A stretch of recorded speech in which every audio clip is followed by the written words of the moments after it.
Er funnet 2 eintøk av Nýggja testamentet i postkassan. Postbæren, som eitur Sjurur Højgaard, hever sjálfur tutt innihaldet, tog han ónøgtur vi hinner bibli utgavner. Vi var vi ta 41 år gamle ridvåskinkeren for om han i gamslene Søltafyri etter flere eintøkken av bodde ut.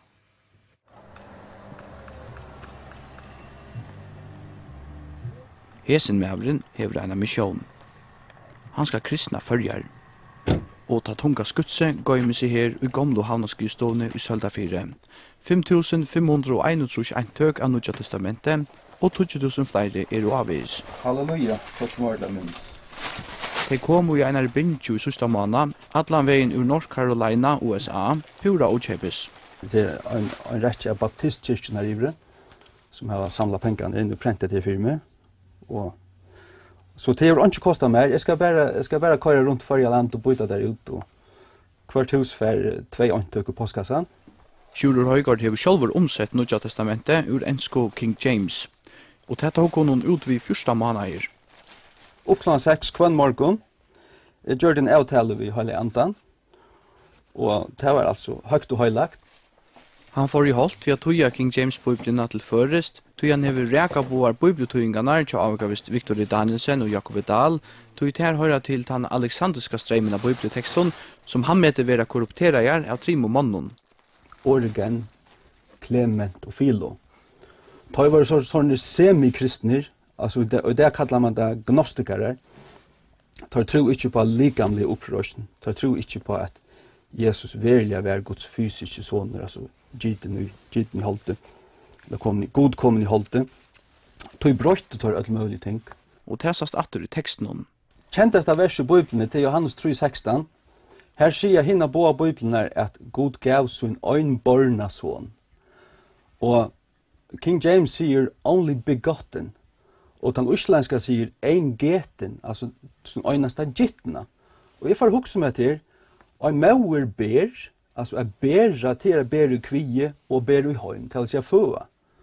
Og Jesus kan ikke være Guds øynborne soner, til så er Gud fæger hans mamma. Men han er Guds øyngittne soner, så det har vi finnet på plass.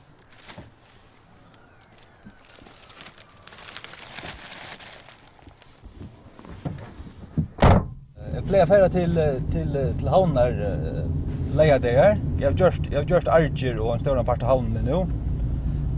Men annars midt i vik pleier jeg takk akkurat bygd her i nærhøydene.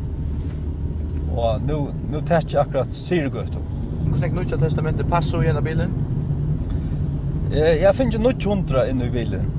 Da er han rettelig tunker, altså. Ta meg stilla lykten her, altså, så at det annars blenda bilar møter meg. Altså, jeg forstår ikke folk, altså, jeg kan ikke bare tiltale postkassa og køyre ui her, da. Men du legger nekva årskøy etter? Ja. Det tror jeg at jeg har kall. Altså, jeg har hørt fra himmelen og ned. Og tar det lukka mykje om man hever Atlantet vissar eller Atlantet møtsar, altså, det er så trosker som var ikke kvært. Jeg er jo en troskare bygd.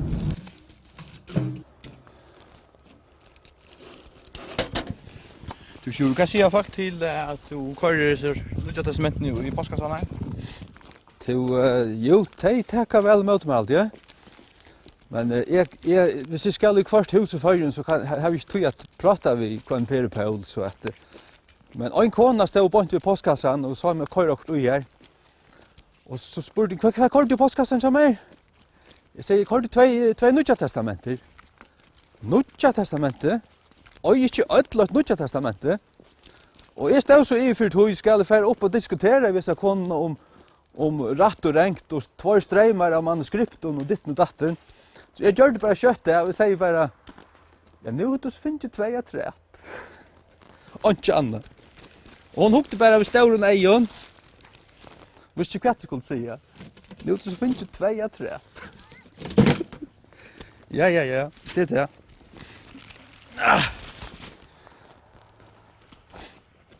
Det er det, halleluja. Førjar må vende om til Jesus kommer kjøtt atter. Og himmel og helvete er til. Og man er ikke frelster vi badnadøp og konfirmasjon. Eller vet etan en runda vaffel og drekke en kjatt av 12,5% Matteus. Man skal ta emot Jesus personliga och vara frälstur. Amen.